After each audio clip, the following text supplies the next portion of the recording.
Pada zaman dahulu kala, di tanah Jawa terdapat sebuah kerajaan bernama Galipakuan. Raja yang memerintah saat itu bernama Prabu Permana di Kusuma. Suatu hari Arya Kebonan menghadap sang raja untuk melaporkan tentang wilayah yang dipimpinnya. Ketika berada di istana, Arya Kebonan disajikan dengan berbagai macam makanan.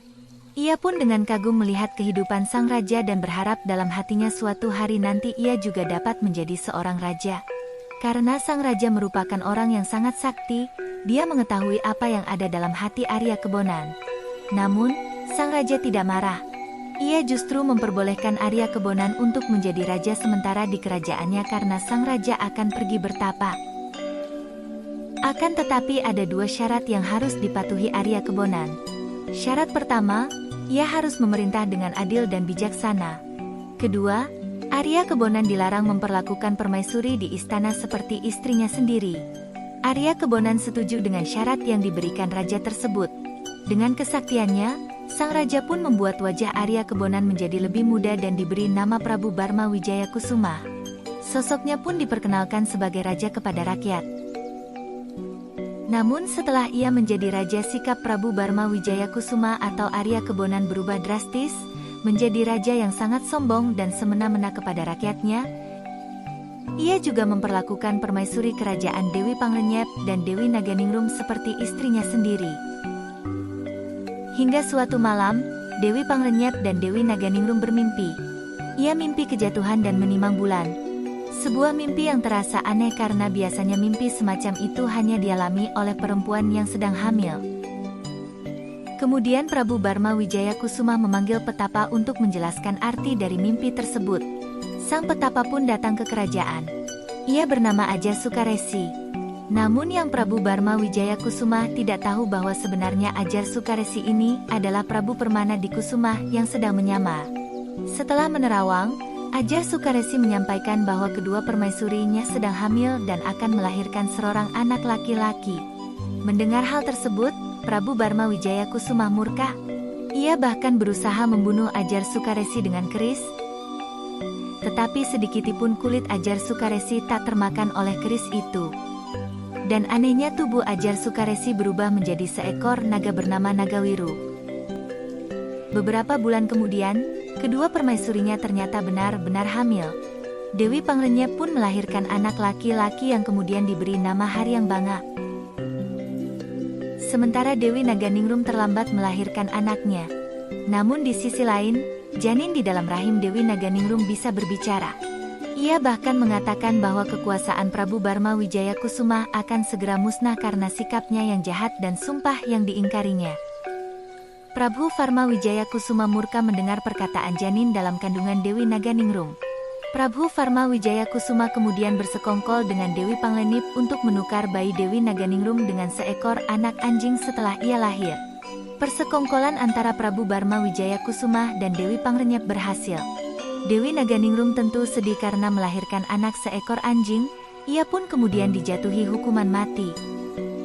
Ketika hari penghukuman tiba, seorang perwira kerajaan bernama Uwa Batala Rensel diminta memimpin eksekusi Dewi Naganingrum. Namun Uwa Batala Rensel merasa tidak berhak menghukum Prabu Barma Wijaya Kusuma atas kesalahan yang sebenarnya tidak dilakukannya, karena kesalahan yang dituduhkan adalah siasat Prabu Barma Wijaya Kusuma untuk menyingkirkan sang permaisuri. Uwa Batara Lengser pun memiliki ide cemerlang. Ia hanya membawa Dewi Naganingrum ke hutan namun tidak membunuhnya. Ia menyembelih seekor ayam dan kemudian menggunakan darah ayam tersebut untuk melumuri pakaian sang permaisuri. Pakaian tersebut dibawa pulang dan ditunjukkan kepada Prabu Barma Wijaya Kusuma. Sementara Ratu Naganingrum hidup di hutan, bagaimana nasib bayinya?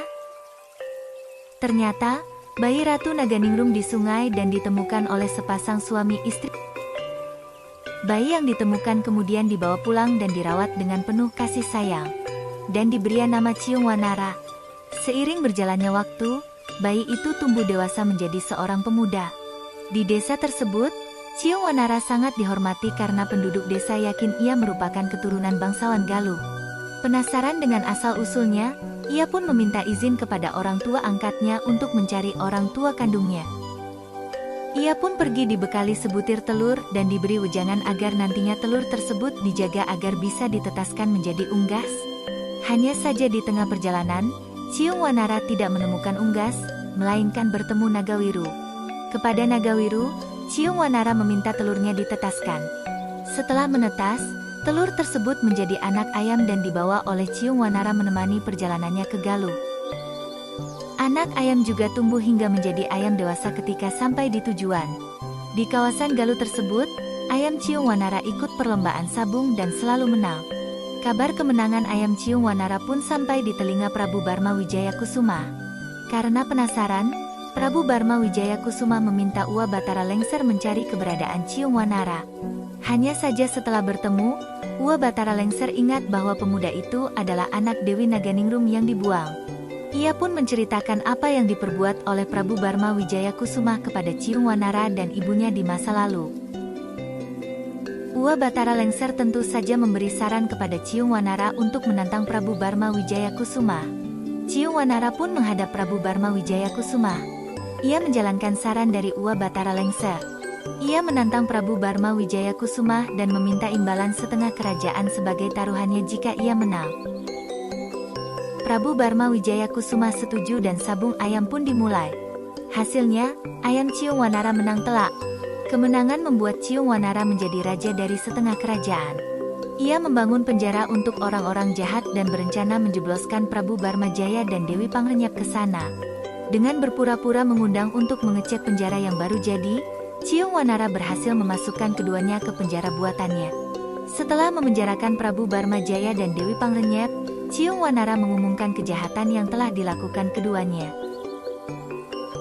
Pesan yang dapat diambil dari kisah ini adalah bahwa setiap perbuatan ada konsekuensi atau balasannya. Demikian dengan ketidakadilan pasti akan menemui kehancuran suatu saat nanti. Karena itu belajarlah menjadi orang yang bertanggung jawab, adil, bijaksana dan berbuat baik kepada sesama.